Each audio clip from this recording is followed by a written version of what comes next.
Lights out! Burn it down! GrimRock Radio!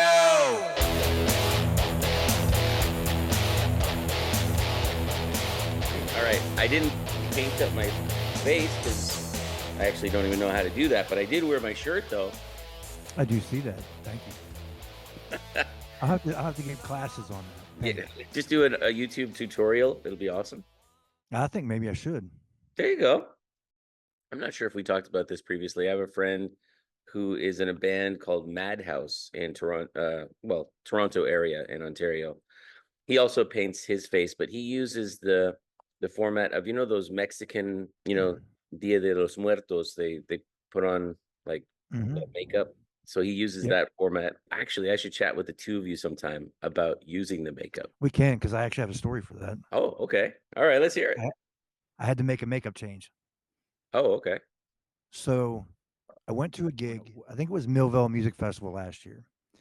And I had the paint on that I have on tonight. So if I'm inside, like in my Grim Cave right now, I put the makeup I usually wear on. Okay. What happened was it ran. It was hot and it was running. And because it was an outdoor venue, the heat, humidity, whatnot. So one day I'm going through YouTube and I'm like, I got to figure this out, And I thought, well, I'll go look and see if there's anything on Kiss because they play live everywhere and none of their stuff runs. Now, obviously, they probably use something really crazy expensive or whatever, and they got professional people doing it, I'm sure. However, I did run into a video of Gene Simmons painting his daughter. And so he was given the tutorial on how to do the lines and all this stuff and while she was sitting still. And he had made a comment about the white being circus clown white. And so I had looked it up, and there is such a thing. And Maron is the company who makes that kind of theatrical kind of makeup, and it is called Circus White.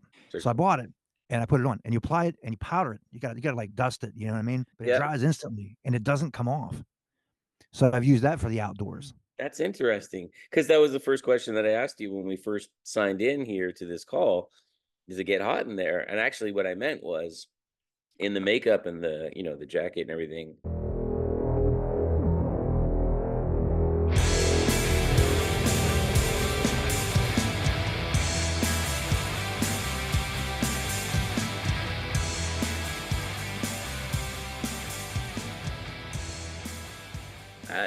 I follow you everywhere on Facebook and X and Thread and all that kind of stuff. You got a lot of stuff going on. I do. I always have something going on, but I really, really got things I'm working on that are just building up to a little bit larger scale than I normally would do. One of the things is the new album. So the new album, I'm going to do a couple things a little different with it. So if you listen to like GrimRock Radio and then you listen to GR5, you can hear the sound difference. There's a big improvement. Not only is it the equipment that I bought, but I actually had somebody, Matt Kirshner at Pine Box Studios in Connecticut, take my files and mix and master them for me where, I did before using eMastered or whatever I could find to do it because I don't have the knowledge for that, This time I'm actually making like the scratch tracks here at my studio. And then I'm actually going to record them at Rhythm House Studios. So I'm actually going to go analog to analog there. So that should really pick up the qualities, the tonal qualities and things, get the more raw sound of the amp, the guitar amp and things, So I'm going to do that. And I plan on doing maybe 10 to 12. And I sent you a sample of the one that I'm working on right now. And even that, just coming out of all the things that I upgraded, sounds even better than the last stuff. And I didn't do anything with it. That's just a raw recording.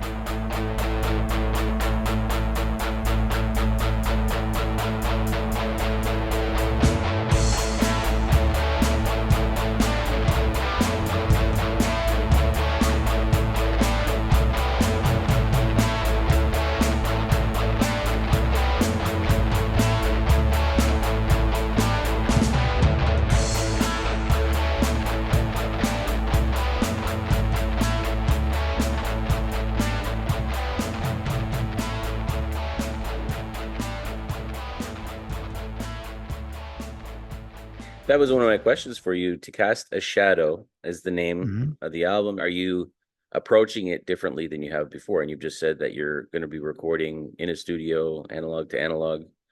So what does that mean? Like nowadays, pardon my ignorance here, but I do everything digital now. So like when you say analog to analog, are you going to tape, or what is analog? No, it'll still be. He has a console. Everything will be mic'd. So I'm actually going to be using an acoustic set that's mic'd there and everything. I mean, I'm going completely all in on the raw sounds of everything. You know what I mean? Yeah. So Wow. yeah. That's cool. Yeah. I mean, I can't remember the last time I tried to record acoustic drums. Just because, you know, the microphones, I mean, I'm doing all my recording and stuff like that in a school, which is where I am right now. You know, but the microphones that you need and the time that it takes to put the placement and the room, etc., as opposed to, you know, I've got the Roland set upstairs. It's an electronic set, but it's a mesh headset, and it's got a billion sounds, and I can control every aspect of it by moving a little slider. You know, oh, the snare's a little louder than I want it to be, and I can mix before I play. So that's cool. I'm really curious to hear how that goes for you, the all analog recording, you know. Yeah, I'm pretty excited about it. It's just like, you know, my sound's more garage rocky, you know, sound. You know, it's more raw, you know, anyway. And I think that would be more suitable for how to record it that way to make it come out with that older garage rock sound. You know what I mean? Yeah. So where are you with the album right now? Like, is that track finished, or like are you at the very beginning stages of this? Where are you? I'm about halfway done with that track as far as the scratch track's concerned. I have 25 contenders for this album. Probably of those 25, 4 I can get done pretty quickly because they're almost there. Okay. You know, so that's where I'm at with that. Then I have probably about, I don't know, 3 or 4 more, maybe 5 more that the general idea is there, but I need to work on them. You know what I mean? So I'll have probably 8 to 9 pretty quickly, and I'm trying to do 10 to 12. So, you know.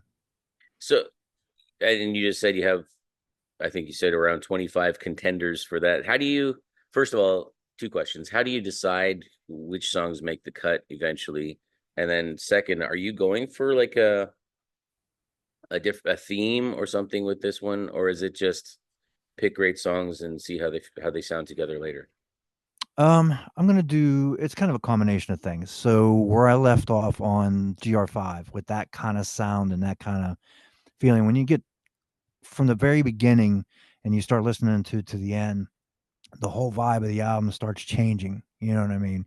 So by the time you get to Faded and Abyss, you know, and those tracks, they're, you know, a different tone. You know what I mean?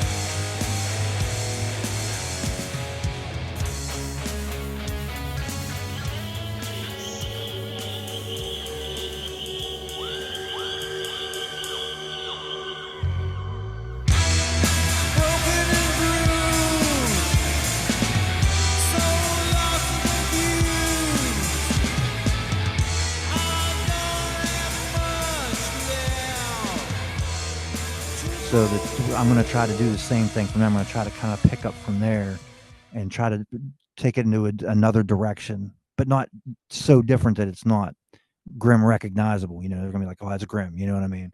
But I want to kind of expand on it a little bit and just really, you know, emphasize like new, or I don't know, like additional things that I didn't get to do or should have done on the last one. You know what I mean? So we'll have, I don't know, we'll have kind of like a theme, but you know, in the same sense, it's going to be, do they sound good together? You know, will they sound okay in this order? You know what I mean, kind of thing. So I'm still going to have to be selective that way anyway. Right. So That way I don't have anything crazy. You know, something that stands out that stands out the wrong way. You know what I mean? Right. So when you take those 25 songs, is it that you you use the term scratch track. So do you record like a scratch track of each one of them, then sort of listen back and think, okay, which ones am I going to take all the way, and which ones am I just going to let sit for later? Yeah, basically I'll do like a minute to a minute and a half of a track, and it'll be mostly the main, verse, maybe a chorus with it, depending on what I feel like. Sometimes there's little leads in there that I'm just messing around with that I was planned on use for something else, but they fit better on those. Sometimes I have words that just may fit those better than they did for something else. You know what I mean? So yeah, there's a lot of hashing out to do with that, but it's a Yeah. process. But I save everything I record. So even if I record it and don't feel like I'm going to use it, like I thought I was going to do with GrimRock Radio, but end up using it anyway. Right. There's always something there to come back to if I wanted to, And some of these tracks are actually things that I recorded two, maybe 3 years ago, starter tracks that now I think would fit this better than what they would have then, the Saddest Rain off GrimRock Radio is an example like that. The Saddest Rain, the music is new. The main lyrics are not. I actually wrote them in the style of The Cure back in 90, I don't know, 4, something like that, and kept the lyrics but never wrote around it. And so the lyrics fit in with that all those years later. You know what I mean? Yeah, that's part of the thing of just building up your experience as well. Like you have what when I talk to my students, I often talk about building up their toolkit, Mm-hmm. So when I teach improvisation in my classes, that's one of the things I say. Like improvising, people think you're just making it up on the spot and that's it, but it's actually really quickly picking out things that you already know, probably things that you've done before, and just putting them together in a different way. It's kind of like Lego used really creatively. I've spoken to other songwriters though. Like I think of Demi Michelle Schwartz, her artist name, she goes by Demi Michelle. She's incredibly organized with her recordings. Like she goes in knowing what the whole arc of the album is going to be, and she has a really good idea of what she wants the songs to sound like and everything. And I'm like, I think that's super interesting because I don't do it that way. Like I start off very often with a riff or something, and then I just build on it. I'll put it into Ableton or GarageBand or whatever I'm using that day, and build it and see what happens, and for me, that's a really cool creative process. I would love to see. She does a vlog where she shows herself in the studio sometimes, and I would love to see the whole process of how she just goes in already kind of, hearing the song in her head and just building from there. Right.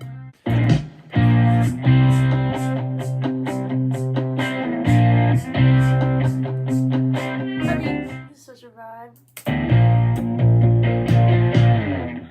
So now a pad then? Yeah, I think a pad. I think we've got enough percussion to play with. Yeah.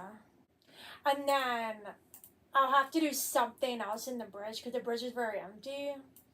So I'm thinking I'll do the pad from this to the end, and then over top of that in the bridge we can do something else. Sure.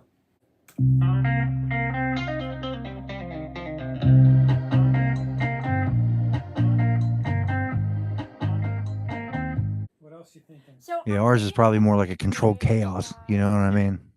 That's what I think of it as. I'm actually gonna take some people with me and try to record and get some pictures and stuff in the studio when I start making the first so many tracks. And I might do a whole thing on it, make it a whole YouTube thing, and just do the process of the album, see how many episodes it is and see how it works and see if anybody even watches it, Yeah, that's very cool. First of all, I think it's so interesting to see that. Like it feels like when I teach my classes here at school and I have this little chamber group or an orchestra, whatever it is in front of me, people see the performance, but they don't see the months of preparation where I was teaching kids how to hit the notes correctly on the violin or how to hold the bow, like I've thought about that. I would love to show people the whole process. So what you're talking about is super cool. I think if you need help with editing the video, let me know. Oh, I'm sure I will. There's probably gonna be a lot of it. I'm telling you. That's the thing. Like you, as you, I think would know, like my conversations here, like the one we're having right now, very often they're over 2 hours of chatting and just interesting stuff. I'm talking with somebody who loves music, and I love music, you know. Hmm. But then the episodes aren't 2 hours long; they're 45 Right. minutes to 60 minutes, and um, it's the same thing. Sometimes I take out parts, and I'm like, hurts, you know. But I know, like you, I keep everything I record. I'm Right. sure from the first time, so we haven't said here on this episode that you and I chatted, it was a year ago. And this is kind of cool, actually.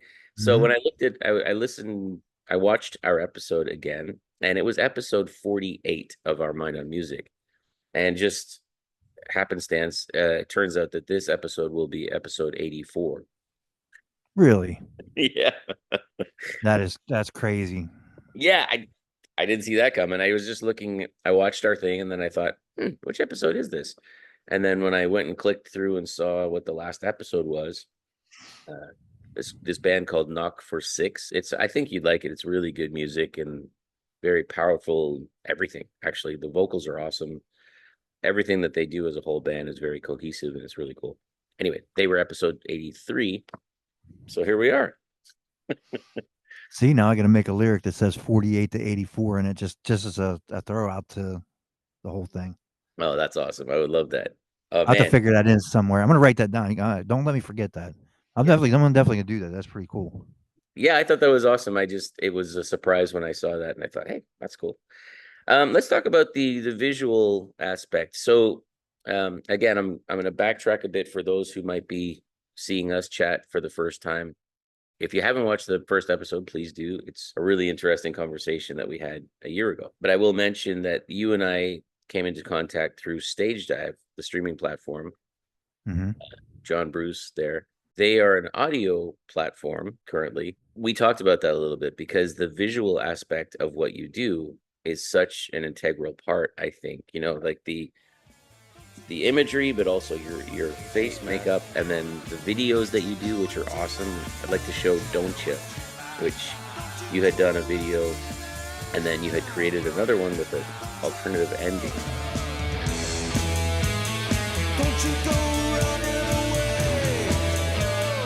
Don't you know what you might find? Don't you know we're running out? Don't you, don't you, don't you, don't you?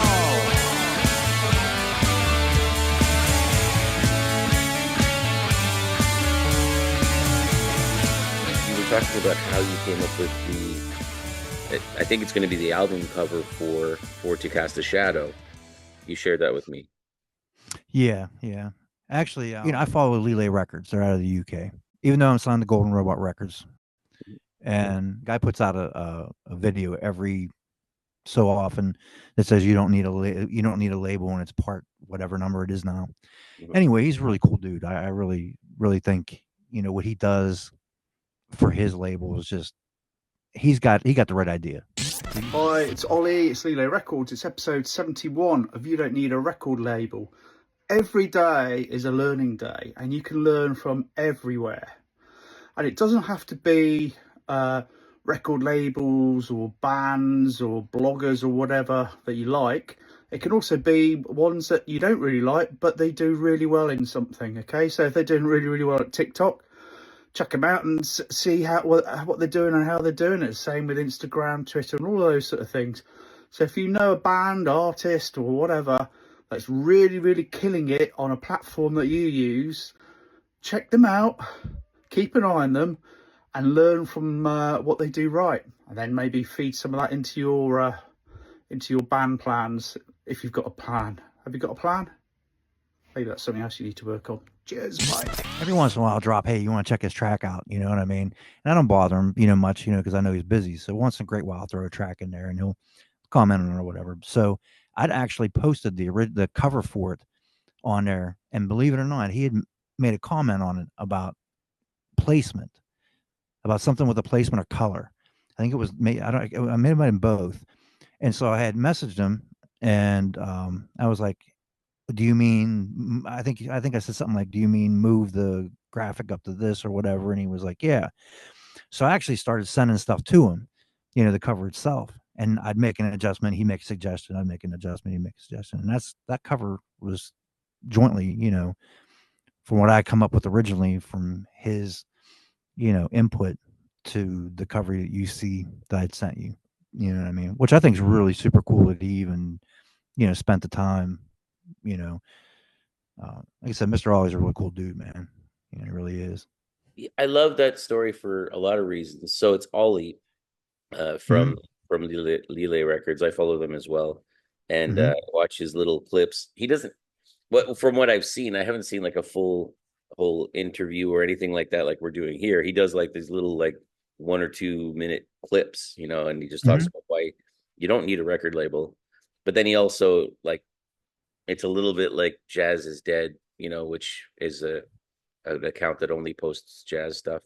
It's kind of the same thing. He's like a record label who's telling you you don't need a record label, but then he gives you all this amazing advice on what you should be doing, like how do you get your stuff out there. And I think it's amazing. So that's cool. And I think it's amazing that he saw your stuff and took the time to share his knowledge with you. Like, yeah, Me too. I don't think that's happened before. You know what I mean? I could be wrong, but I don't think it has. And I think like you said, that was really amazing that he did. I appreciate that, a lot. Well, you did have Matt Kirshner, right? So the story of how he ended up mixing all your stuff was that you had done a podcast interview. Yeah, I did a podcast, and he was like, "Oh, I want to mix your track," and it turned into the whole album. Yeah. So he did a fantastic job. I do think that you have an excellent way of building this music community. You had Angel Val, who wrote some of your lyrics, and Matt Oyster. Yeah, Matt Oyster was responsible for City. Angel Val was Abyss off GR5, and she was actually in the video also. Right, that's right, yeah. And then your friend who wrote the book that started all this. Oh, yeah, Mark. Yeah, he's the one that got me out of musical retirement in the first place. You know what I mean?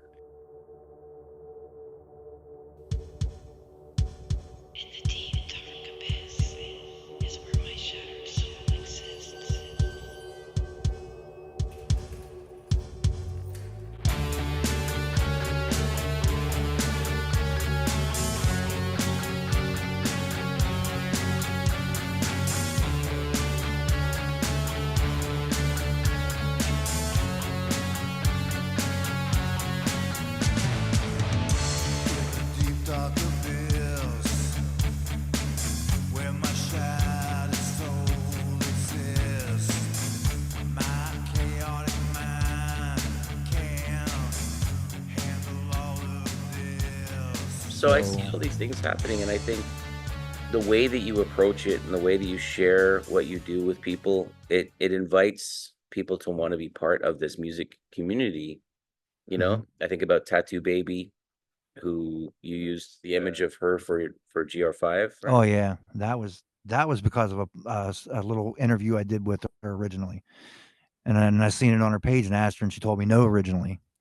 And then I asked her again, I don't know, a week or so later, and she said, yeah. And that changed the whole, between that and Matt Kirshner, that changed the whole thing of what I was going to do with GR5. It really, it did. It made such an impact on it. And Tattoo Baby's actually in the Don't You video too. Right. Yeah. And there's another model who's in Abyss. Marissa Violence. That's it. Yeah. Which she is really cool. Yeah, the whole look is really cool. For me, I try to whenever I release some music, which isn't that often, but when I do, I try to create visuals that sort of, help the overall experience.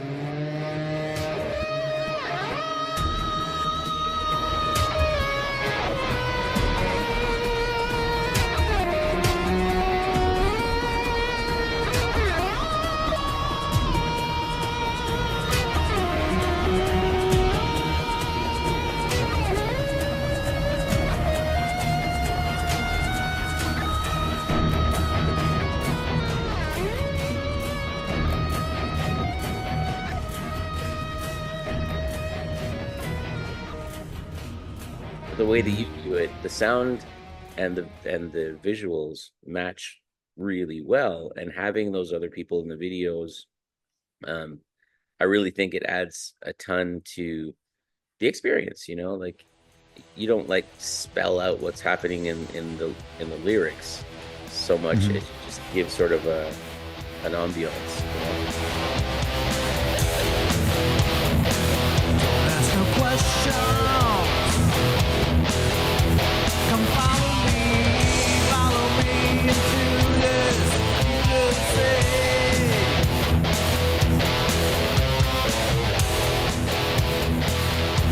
reality. Then you'll be Right. And even and with Abyss, Melvin Crockett was the one that did the video for that, and he didn't even have the music.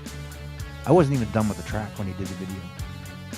I pretty much told him, I was like, this is the lyrics. I gave him the lyrics, and I said, you imagine what you can see in your mind, and we'll do it that way, and then I'll send you the track. And that's what we did. And I think his video went incredibly well with Abyss, you know. Did you guys edit for the timing and stuff like that, or was it literally just that? I don't know what he did on his side. I know he took a lot of stuff, so he probably did edit to make it work, you know what I mean? But he was actually, we did that in we did it in Youngstown, Ohio and Cleveland, Ohio. There was 2 different days that we traveled. And I know he was ahead of me when we went to Cleveland. He's like, hey, I'll be there. You know, I stopped somewhere else. He got some extra video before we even got there. So he really put some work into it. And you can tell. I mean, that video is fantastic. You know what I mean? Yeah, it looks amazing. I saw it. I was like, man, just some of the edits, the way the choices for even the transitions from one cut from one shot to another. I tend to use the same transitions like every single time. I, I don't really know that much about it, you know, but I saw your video and I was like, I don't know how many people were watching the video and thinking about the transitions, but the overall feel was great. And I think it was just really well done overall. Oh yeah, he did a fantastic job. Don't You was self-shot. I did that myself That's amazing. on an old iPhone. It was I have an iPhone 8 Plus that hasn't died yet, that I still have right now. Yeah. It does everything I needed to do. Yeah. And I actually shot that video last year in Dayton, Ohio on this iPhone and put it all together.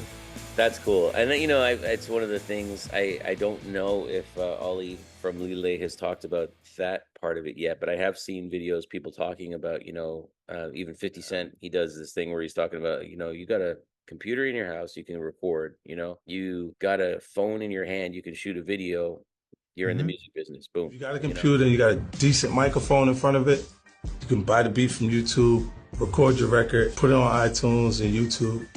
Your camera's shooting 4K. As soon as you do that, you're in the music business. It's just how much interest are you generating. Some people start to take off immediately and they get a lot. And other people got to work at it until they're good. And it's not negative that you have to work at it, because an easy job is a hard job. People forget they're working. And then the people who have to work to become good enough, they have the habit of working, so they continue to work and they can sustain it because of the work that they had to do in the beginning. And the rest of it is just seeing how you communicate with people. How do you get your idea to people, and how do you help them to connect with that, and vice versa, you know? Right. For you to connect with them. The way that you manage to build community, which I think is really impressive. It's really cool.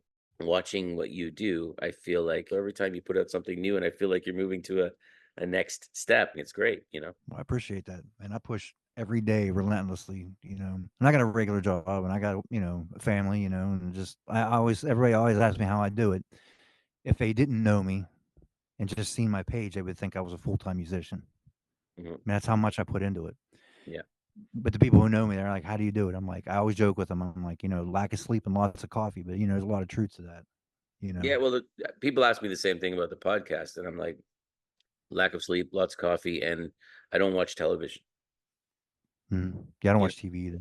Well, you got to think, YouTube's our TV. It's not that we watch it, it's that we put our stuff on YouTube. And there are people that watch YouTube continuously versus people that watch TV continuously. You know what I mean? So there's that other group of people that do that same binge watching, you know what I mean? But on a different medium. So we're in a good space on there. It's just a matter of getting it to the proper people, you know? Yeah, you're right. You know, I don't spend a lot of time reading fiction because the way that I rationalize that for myself is that I have a really good imagination, and I create I create things, like my songs are kind of like fiction, but I love reading nonfiction stuff. Mm. This podcast is called Our Mind on Music because of Daniel Levitin, who wrote the book This Is Your Brain on Music. And in terms of the title and in terms of sort of how it's grown and evolved over time, has a lot to do with him. Never met the man, but I read his book now 3 times. I'd highly recommend it. It's awesome. And so I just find I get so many creative ideas from nonfiction. Whereas if I got them from fiction, I think I'd just basically be recycling what somebody else has already done. Right.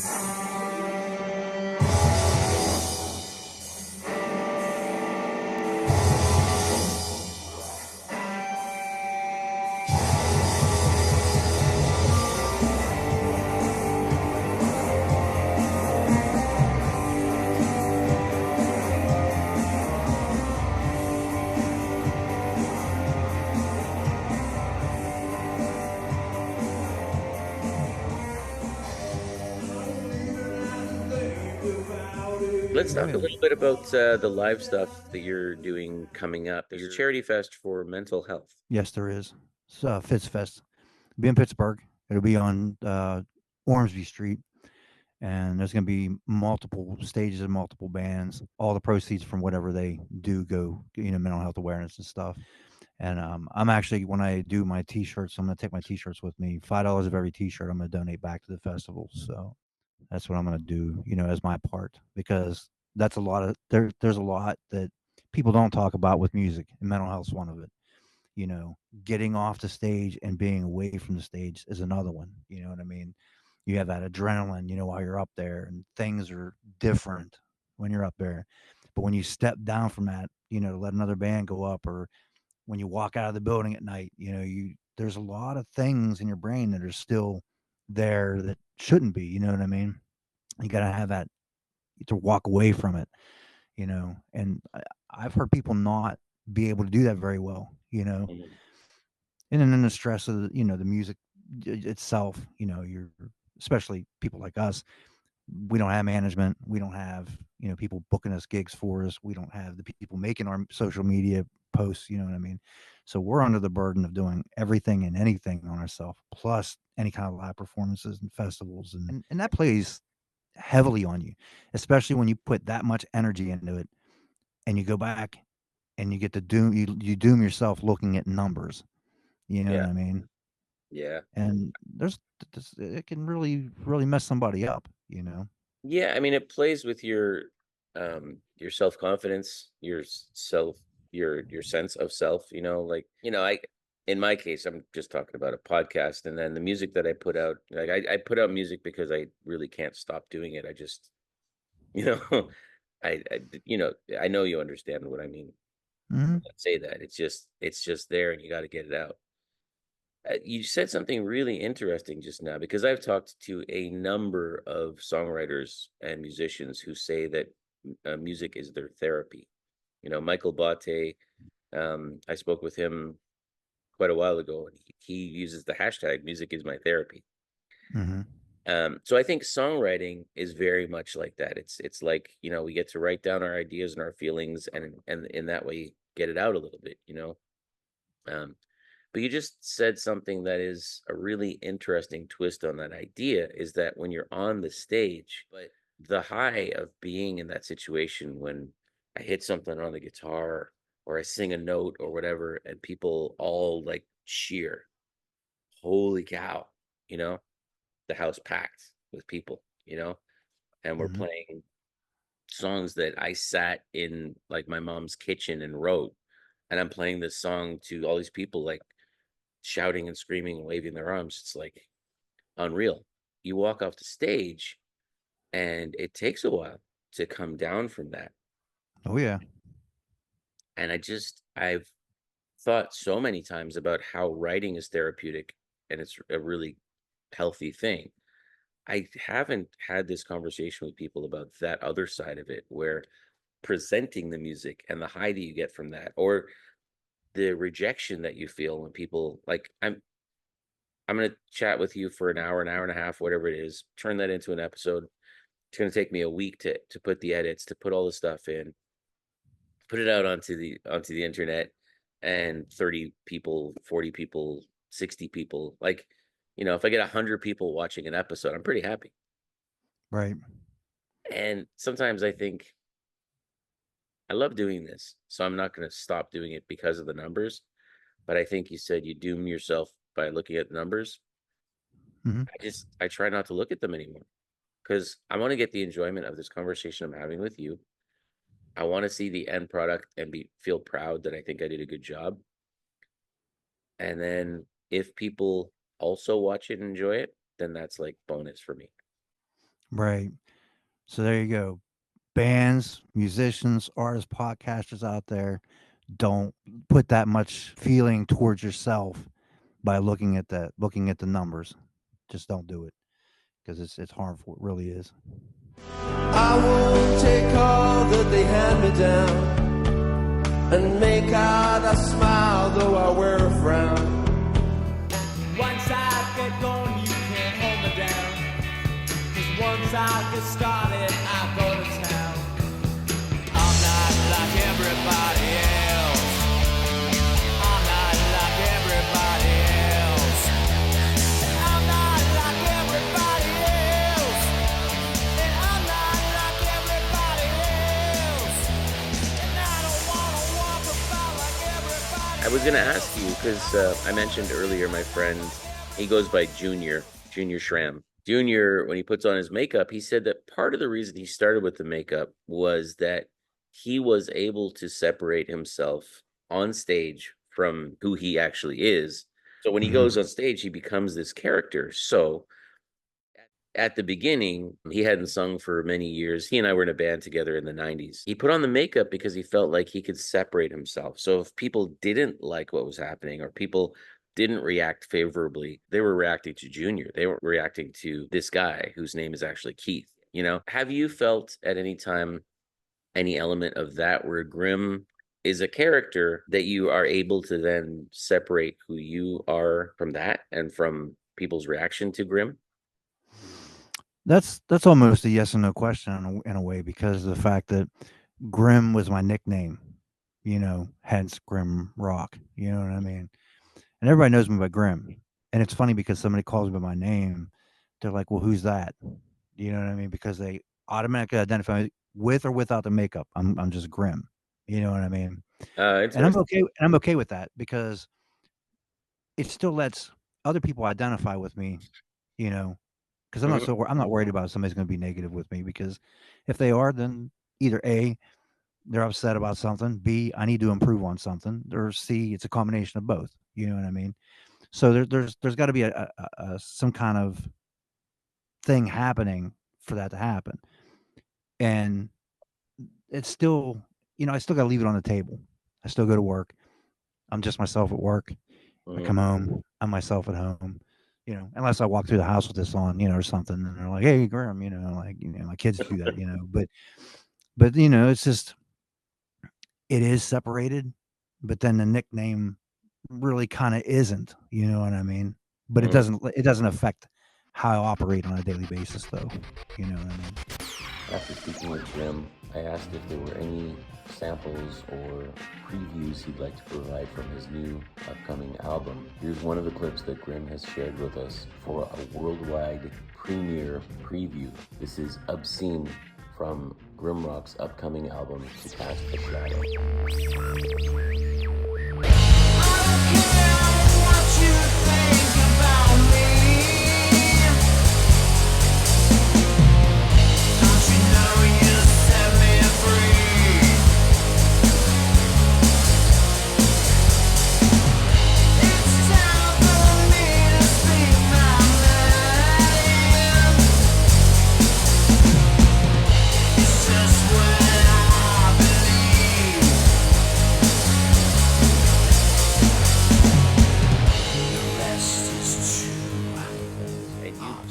When you play live, it's you.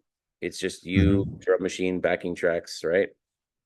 Yeah, everything that I did in the studio is a backing track, I eliminate all the vocals. I have some backing vocals on some of the newer ones, you know what I mean, because they're high range ones. Mhm. So I left those, and I take off all the guitars, rhythm and lead. So when you watch a live show, you'll notice that when I go to play the lead, there's this big hole in the back of where the rhythm guitar would still be playing, that I'm just playing the lead part to it. And I do that for a specific reason, actually. So it allows me to do different leads or improvise more in those areas where if I had a live band, we could improvise at any point. Mhm. I can't do that. I'm kind of locked into this box of background stuff. You know what I mean? So I got to use those spots to do my improvisation. You know what I mean? And I'll change words, and things. Mhm. So Yeah, it's really interesting. You're the third musician songwriter that I've spoken to about this very topic in a row. So 2 episodes ago, I spoke with a group in England called Hats Off Gentlemen, It's Adequate. And they play, it's two guys, a guitar player and a bass player, principally with vocals. And they play to a pre-programmed drum track. And I was talking to them about that. Like, how do you keep it fresh and live feeling when you're locked into this drum track? And their take on it was they take it, I make the comparison myself, like a jazz musician, you know, like when I'm playing in a jazz group of some sort, I'm kind of I'm purposely kind of trying to play off the beat sometimes, mhm.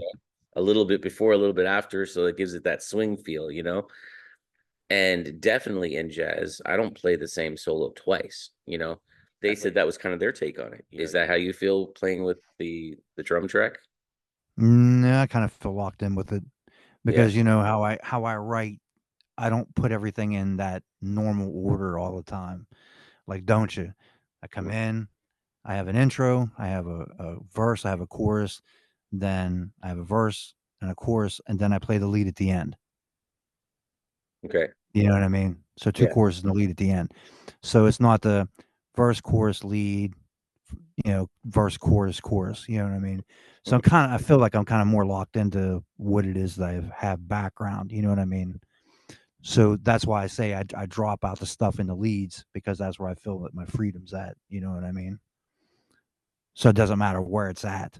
You know what Right. I mean? Yeah. So I'm curious now. I know you said before that I don't know if this is the right word, but let's say you've struggled to find other people to play with because most people don't want to play just a set of originals. They want to play covers so they can play the clubs and they can get paid more for it, stuff like that. And tell me if I'm wrong, but I think that's Mhm. the idea. Yeah, at the Mhm. point that you're at now, your name is quite known. You've got a body of work that people really enjoy, and people do go to see you for your music. Mhm. You've built to that stage. Is there temptation for you now to try and get other people to play? Like, not necessarily build a band, but I mean, get a rhythm guitar player so that, like, have you thought about that? No, I don't think I'm there yet. Hmm. I really don't. I think I need to be just a little further on, you know what I mean, to do that. Although I have talked to a couple different people about putting a group together to do a one-off gig and do all GrimRock stuff, but have an actual full band and do a 1 hour set somewhere with an actual full band. But that hasn't got off the ground, so Yeah. may happen, may not. Who knows? So That'd be it's a cool. cool idea. Yeah, Yeah. it'd be neat to play with somebody else with what I do. You know what I mean? But if it happens, it happens. If it don't, it don't. But Yeah. back to like having the musicians and stuff. I think where the point would be is if I would get far enough in the music industry to say the label I'm on, Golden Robot Records, just use them for an example. Say, Mhm. I think this next single you put out did really well. We would like to offer you, I don't know, a singles deal, just say, or actually put you on for an album, one, or just to try it out. I Right. think at that point, I would like to have like session people come in to do the tracks and then have a band built to do that. You know what I mean? I think is where I would be at with that. You know what I mean? Okay, that's cool. Yeah, I could see that. I mean, I could argue both sides because I know for myself, creating music like myself here in the studio or at home, whatever it is, I like the fact that I can have these kind of crazy ideas, but it's just me. I don't have to justify it. You know, being in a band, a lot of times I'd say, okay, let's, instead of having the guitar solo build up and be faster, let's take it like halftime and make it in the middle of like this really intense, heavy track. Let's make it a really slow lead line or something.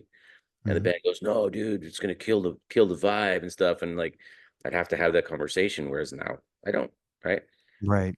But on the flip side, I've also been in situations where the band would suggest something to me, like, let's go into a totally different bridge section here. You know, I think of one song that happened with back in the 90s as well. And I was livid. I was so angry. I think I literally left the practice when they showed me they had all met up and they were doing this like as a surprise for me. Look, Jeremy, this is what we did with your song. We put in this middle section, and I was so angry. What have you done to my song? You know, Mhm. ended up being my favorite part of the song. So sometimes the collaboration brings out stuff because a team that's working well together is stronger than the sum of its parts, you know? Well, I kind of do the same thing with the people that write lyrics. You know what I mean? I'll throw this stuff back up, even though they're not musicians. Mhm. Most of them, you know, they still say, "I like this, but can you do?" And they suggest something, and even if I don't know what it is musically, because they don't, Mhm. it's enough of a description for me to actually try to change something to do something. You know, Abyss was more like that. You know what I mean? Like with the whisper at the beginning and the deep dark abyss is where we're Mhm. going to shatter souls. That's the whisper at the very beginning was something that she suggested. You know what I mean? Well, she suggested saying it, and I suggested whispering it, and she had sent me a sound clip, and I was like, "This is it. I'm going to do it." And then I end up using it a couple spots in the, you know, at the end. In the deep dark abyss is where my shattered soul exists. And then when I finally got to the end of what she wrote, I was like, "Ah, it's missing something." You know what I mean? And that's where the changeover came at the end, where I sang the in a deep dark abyss, the higher tone, and used the drop D in that section. You know what I mean? This thing's impossible for me to. It's hard for me to play live Mhm. because I did it in two different tunings. I have one guitar and it's me on stage, so I got to kind of play around with how I do it. You know what I mean?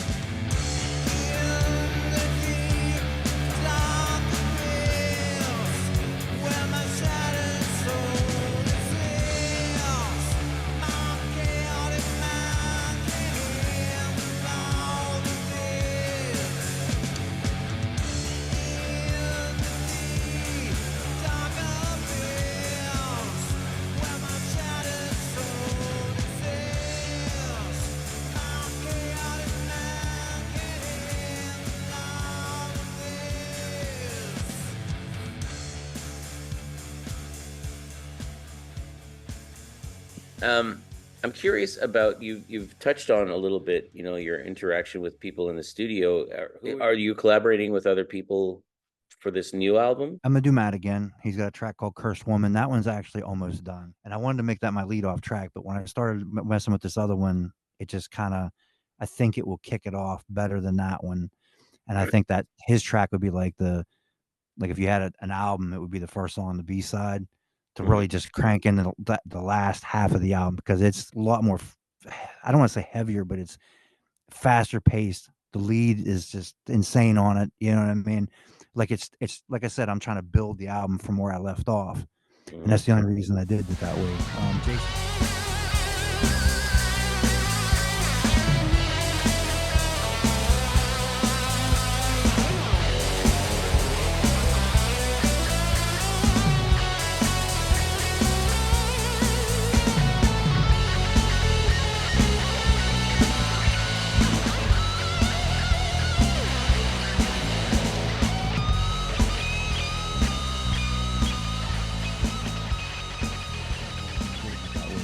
Jason Clem, he was the one that did Faded. He also helped me with Strange Wonder, and I got one. When the Devil Screams is the name of it, Okay. and that's I'm working with that. I'm going to work with him on that one. Charlotte is a Mark track. I got plans for a bunch of people. I just have to, like I said, I have to organize it and make sure it's all going to go together right. You know what I mean? Right.